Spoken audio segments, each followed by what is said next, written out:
Nkyeyalira abakulira ekibuga Kampala nga bakulembeddwamu Lord Mayor Erias Lukwago, akulira ekitongole kya KCC Hajati Sharifa Buzeki n'abalala bayise olukiiko olweteyemu abasuubuzi abaakosebwa amazzi agayingira mu mali yaabwe ekyava ku Namutuka y'enkuba yafudde mba mu kibuga okuva ku lunaku lw'okuna wiiki ewedde. Abamu ku basuubuzi bategeeza nga bataasigaza kantu konna nga n'okutuusa olwaleero amaduuka agamu gakyawagamiddemu amazzi.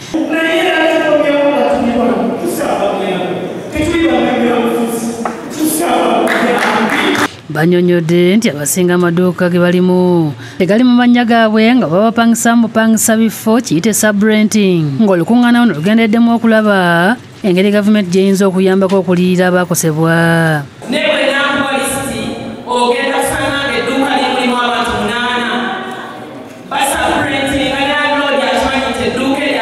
RCC Lemawiya atuusizza okwetonda kwa pulezidenti eri eggwanga n'abasuubuzi neeyama nti waliwo ttiimu ekulemberwa Ssaabaminisita eri ku mulimu ogw'okulaba nga bazuula ekituufu ekyaviirako amazzi gano okuyingira mu bizimbe ekyaleetera ebintu by'abasuubuzi okwonooneka. So njagala okwetonda olw'ebyo ebyabaddewo security oba waliwo yakusiddwako kyokka RCC abadde agenda mu maaso n'okunnyonnyola abasuubuzi ne bamulya ekimuli ne bamubuulira nga byabadde ababulira ebatabyetaaga. Naye obulamu tewali bulamu bwafuddeyo bwafiiriddwa oluvannyuma lw'ettaka eno okubaawo. Ye Hajati Buzeki asaasidde abasuubuzi olw'ekye batuuseeko ng'ategeeza nti bataddewo abakugu okuva mu kitongole ekivunaanyizibwa kuteekerateekera ekibuga ssaako n'okuva mu kitongole eky'ekikula ky'abantu okulaba nga bafuna ebikwata ku basuubuzi abaakosebwa n'ebintu ebyayonoonebwa okusobola okuliyirirwa. Kubanga babala okuditamininga ripooti n'editamininga liability eggwawa then compensation eyo erina okuba ng'ebiitingibwa eyo liability gwegwako. Lord Mayor Lukwago agambye nti waakulwana okukuuka ejjembe okulaba ng'ebizimbe ebimu byazimba ku mwala biyimirizibwa.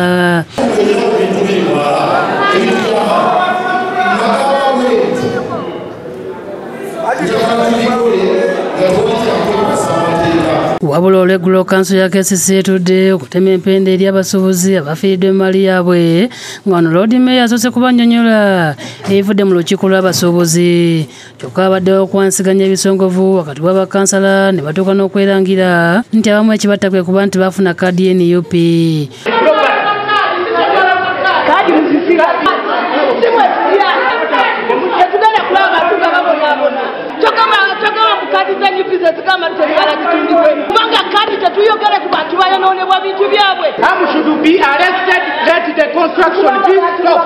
Oluvannyuma kanso egenze mu maaso era ne basalawo okuyimirizibwa byonna ebizimbibwa ku mwala gw'e Nakivubo okuyita omugagga amu mu kanso mu buntu annyonnyole ku nsonga zino wamu n'okuliyirira abasuubuzi. Then we also resolved that since we have talked about the one harm in all the meetings, whenever we talk about floods in the city, his name keeps on coming.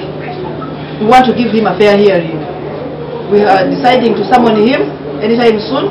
Lukwago yemulugunyiza olwa kanso obutayisa ekiteeso ekiggula ku hamu emisango wamu n'okulemesa okukakaza pulaani ze n'obutayebwa liizi ku mwala gw'e Nakivubo okutuusa nga abakugu bamaze okukola okuwabula okusaanidde. Nga tuyamba ekibuga n'eggwanga ne bannakampala tubadde tulina okuva wano nga resolution eyise nti ebintu hamu byazimba bimenyebwe.